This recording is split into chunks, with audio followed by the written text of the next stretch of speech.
Oltre all'Indo, in Asia scorrono altri due grandi fiumi, il fiume giallo e il fiume azzurro.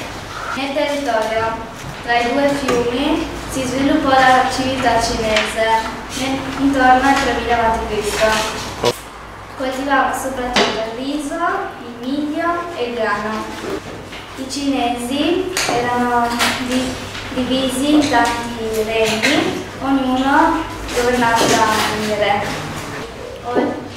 Oltre al re c'erano nobili e sacerdoti che lo aiutavano per governare il regno. I cinesi inventarono molti oggetti che noi usiamo quotidianamente, come ad esempio la seta, che ricavavano dai bachi da seta.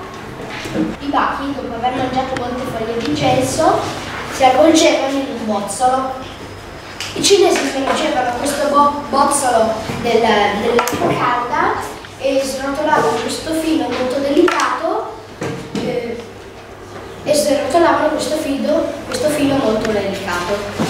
che poi tessevano e facevano tessuti molto pregiati.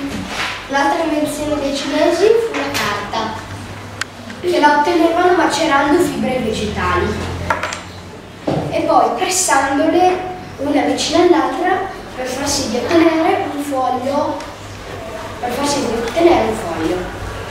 I cinesi inventarono anche un tipo di scrittura, gli ideogrammi. Gli ideogrammi sono dei simboli che rappresentano sentimenti, parole, emozioni. Questo ad esempio significa amore. I cinesi modellarono dei pezzi di argilla fino a far sì che divennero veri e propri caratteri. Immergevano questi stampi nell'inchiostro e poi li stampavano sulla carta. Nel 221 a.C. l'imperatore Shi Huangdi della dinastia Qin unificò tutto il territorio cinese, che prima era governato ogni pezzo da un re diverso.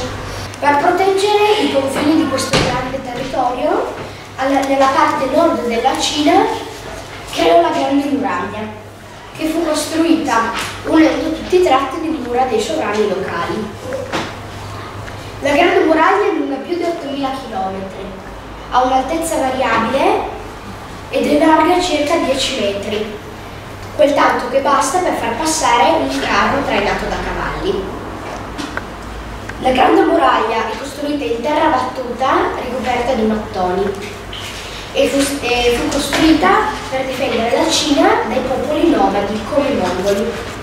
A distanza regolare furono edificati torri d'avvistamento per identificare eventuali nemici nel territorio.